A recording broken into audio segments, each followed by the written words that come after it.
Good morning students, how are you? We hope all of you are fit and fine. जैसे कि बेटा हम thermal properties of matter 11th physics का chapter discuss कर रहे हैं। आज हम जो अभी तक हमने पढ़ा है थर्मल एक्सपेंशन के बारे में, आज उसका एक बहुत ही इंपॉर्टेंट टॉपिक कह लो, इंपॉर्टेंट कंसेप्ट जो जेई और नीट में रेगुलरली क्वेश्चन पूछे जा रहे हैं, आज हम उस टॉपिक को डिस्कस करने जा रहे हैं। तो सबसे पहले हम सिंपल पेंडुलम की तरफ चलते हैं। सिंपल पेंडुलम अगर आप सबने पढ़ा हो तो टाइम पीरियड होता है 2π√L/g।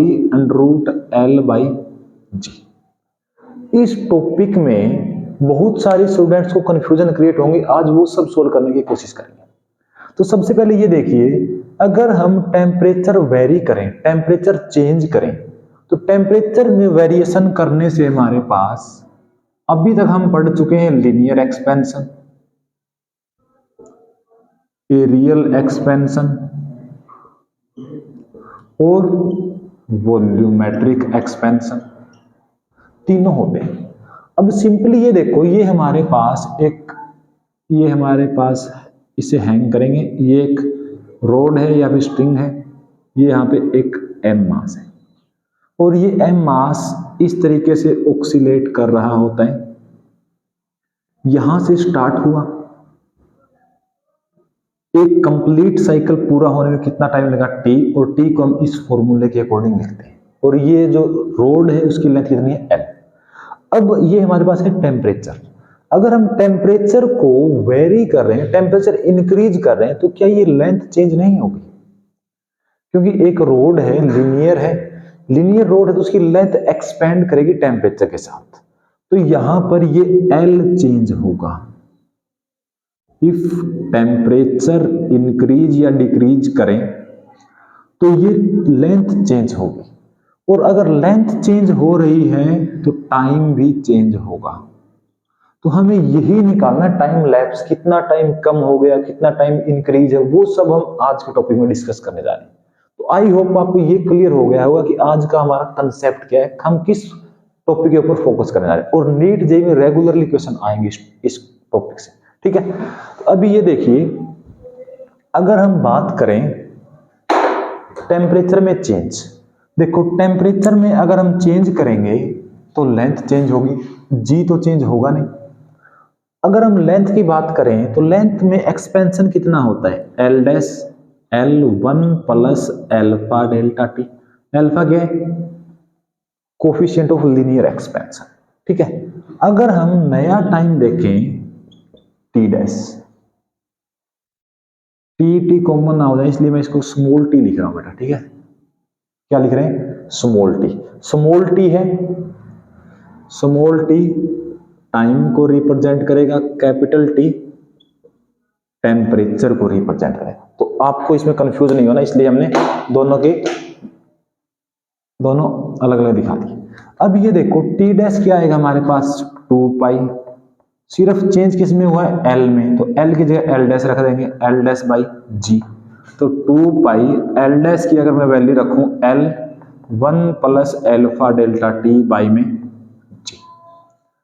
हम ऐसा भी कर सकते हैं, टी डैश 2π √L और जी को अलग लिख दें और √1 प्लस अल्फा डेल्टा टी को अलग लिख देते हैं।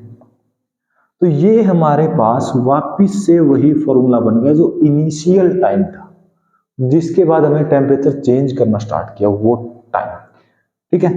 मतलब T dash initial time T1 plus alpha delta T. T क्या है? जब हमारे पास ऑक्सीलेशन हो रहा था, एक ऑक्सीलेशन कितने टाइम में हो रहा है? वो टी। जब हमने टेम्परेचर वेरी किया, चेंज किया, तो हमारा टाइम क्या हो गया? T dash.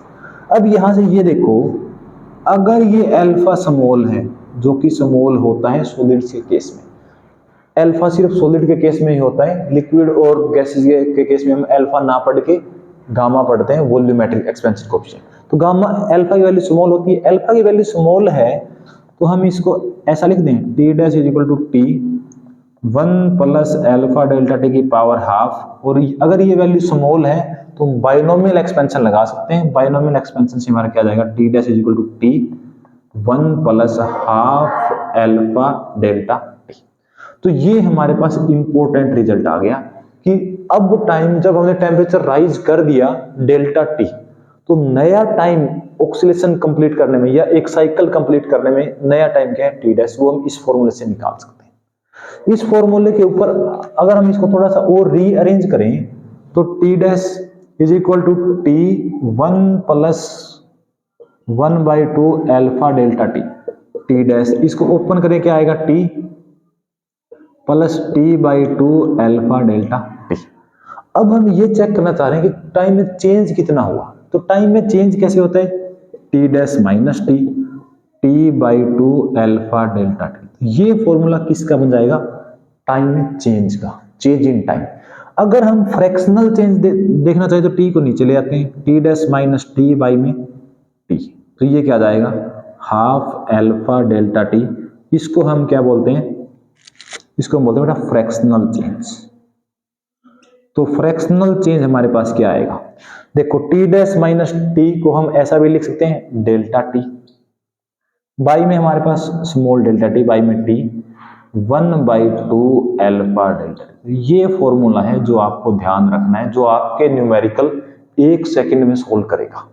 मतलब कुछ एक सेकंड्स में आप इस फॉर्मूले की हेल्प से न्यूमेरिकल सोल्व कर दोगे। जो आपको मुश्किल कंसेप्ट लग रहा था कि टेम्परेचर चेंज करने के बाद सिंपल पेंडुलम का टाइम पीरियड कितना चेंज होगा, ये क्या है, चेंज, और ये क्या है, फ्रैक्शनल चेंज, मतलब जो चेंज आया डिवाइड में उसकी एक्चुअल वैल्यू, तो हम इसको ऐसे फ्रैक्शनल चेंज में लिख सकते हैं। अब हम बात करते हैं आगे थोड़ा, ये बेटा ये फॉर्मूला आपको ध्यान रखना है न्यूमेरिकल के लिए, बहुत ज्यादा इंपॉर्टेंट फॉर्मूला है, ठीक है। इसमें अल्फा क्या है, अल्फा है हमारे पास, जो हमारे पास कोफिशिएंट ऑफ लीनियर एक्सपेंशन है, और डेल्टा टी क्या है, राइज इन टेम्परेचर या फॉल इन टेम्परेचर, कितना टेम्परेचर राइज हुआ है। अब अगर हम थोड़ा सा और एडवांस में चलें, थोड़ा सा और आगे की बात करें, थोड़ा और आगे चलें, तो हम ये देख सकते हैं कि विंटर में या हमारे पास समर में, अगर हम समर की बात करते हैं, गर्मियों की बात करते हैं, समर में टेम्परेचर क्या होगा, इंक्रीज, टेम्परेचर इंक्रीज होगा तो हमारे पास डेल्टा टी क्या आएगा, पॉजिटिव आएगा, डेल्टा टी क्या आएगा, पॉजिटिव। मींस यहां से अगर हम देखें, एक और एक्सप्रेशन हमने कहां लिखा, रफ कर दिया, चलो ऐसे देखो, डेल्टा टी पॉजिटिव है तो delta T, small delta T, मतलब टेम्परेचर में चेंज भी कैसा आएगा, positive. Small capital T temperature में चेंज, देखो समर है तो टेम्परेचर इंक्रीज हुआ है, डेल्टा टी क्या है, पॉजिटिव। डेल्टा टी पॉजिटिव है तो चेंज इन टाइम वो भी क्या है, पॉजिटिव। मींस टी डैश है वो ग्रेटर देन टी है, टाइम पीरियड क्या हुआ है, इंक्रीज हुआ है। या आप यहां से देख लो, टी डैश क्या आएगा, T dash T plus t/2 alpha delta T, delta T बढ़ाएंगे जो समर में होता है, तो ये क्या है, पॉजिटिव। तो टी में कुछ ऐड हो रहा है, मतलब टाइम पीरियड क्या हो रहा है, इंक्रीज हो रहा है। अब टाइम पीरियड इंक्रीज हुआ, उसको हम कैसे समझेंगे, मान लो पहले टाइम पीरियड हमारा 2 सेकंड में एक साइकिल कंप्लीट हो रहा था, अब क्या हुआ, इंक्रीज, तो अब मान लेते कितने में, 2.5 सेकंड में इंक्रीज हुआ है। तो पहले भी एक साइकिल कंप्लीट कर रहा था 2 सेकंड में, अब एक साइकिल 2.5 सेकंड में कंप्लीट कर रहा है। तो अब थोड़ा सा दिमाग पे जोर देके सोचो कि जो ऑक्सीलेशन हो रहा था वो स्लो हुआ है या फास्ट हुआ है, थोड़ा सोचो। पहले 2 सेकंड में ऑक्सीलेशन कंप्लीट कर रहा था, अब 2.5 सेकंड में ऑक्सीलेशन कंप्लीट कर रहा है, तो अब ये थोड़ा स्लो है। तो इसलिए हम क्या बोलते हैं, समर के अंदर क्या हो जाता है, स्लो। हम देखो वॉच की बात नहीं कर रहे हैं, घड़ी के टाइम की बात नहीं कर रहे हैं, हम बात कर रहे हैं सिंपल पेंडुलम के टाइम की, जो कि टेम्परेचर में चेंज के ऊपर डिपेंड करता है, ठीक है। अगर हम बात करें विंटर की, विंटर है तो टेम्परेचर डिक्रीज होगा, टेम्परेचर डिक्रीज होगा तो डेल्टा टी हमारा क्या आएगा, नेगेटिव। डेल्टा टी नेगेटिव आएगा तो टेम्परेचर टी में से कुछ कम हो रहा है, मतलब डेल्टा टी है वो क्या है, नेगेटिव, मतलब टी डैश है वो अब टी से छोटा है। मतलब जो पहले टाइम था 2 सेकंड, वो अब क्या हो गया 1.5 सेकंड। अब ये देखो स्लो हुआ प्रोसेस या फास्ट हुआ? पहले एक साइकिल 2 सेकंड में कंप्लीट कर रहा था, अब वही साइकिल 1.5 सेकंड में, मींस अब वो फास्ट हो गया। तो विंटर में क्या हो जाएगा? फास्ट। एक और इंपॉर्टेंट पॉइंट जो हमने यहां लिखा, इसकी बात कर लेते हैं यहां की। डेल्टा टी डैश क्या है? बाद का टाइम। टी क्या था? स्टार्टिंग में टाइम। Delta T temperature. अब इसमें आपको ये प्रॉब्लम फेस होगी कि हमें स्टार्टिंग का टेम्परेचर लेना क्या है। यहां पर जो हमें स्टार्टिंग का टेम्परेचर लेना होता है, उस टेम्परेचर को हम बोलते हैं ग्रेजुएशन टेम्परेचर। कौन सा temperature? Graduation temperature.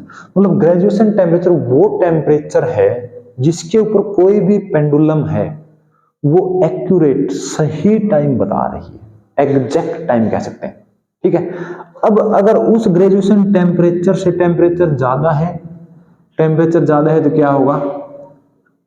Time period ज्यादा हो जाएगा, अगर कम है तो कम हो जाएगा। ठीक है। तो हमें जब भी न्यूमेरिकल में देखो ऐसे कहे कि एग्जैक्ट टाइम हमें बताता है